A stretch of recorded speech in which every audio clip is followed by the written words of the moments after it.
Samedi le 20 et 1 mars 2026, une information venue de très loin, a commencé à circuler dans les cercles militaires et géopolitiques du monde entier.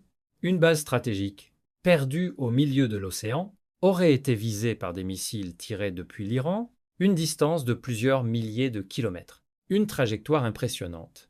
Un message encore plus impressionnant, même si ces missiles n'ont pas atteint leur cible, le signal envoyé est extrêmement puissant. Parce que, en géopolitique, ce qui compte, ce n'est pas seulement ce qui touche, c'est ce qui peut toucher. Depuis des années maintenant, Téhéran investit massivement dans le développement de technologies balistiques, des missiles plus rapides, plus mobiles, plus difficiles à intercepter, mais aussi dans un programme spatial qui intrigue profondément les puissances occidentales. Car les technologies permettant d'envoyer un satellite dans l'espace sont souvent très proches de celles nécessaires pour créer des missiles capables de parcourir des continents entiers. Aujourd'hui, officiellement, l'Iran ne possède pas encore de missile intercontinental capable de frapper directement le territoire des États-Unis, mais les démonstrations récentes changent quelque chose de très important. La perception mondiale. Dans les conflits modernes, la dissuasion ne repose plus uniquement sur la force réelle.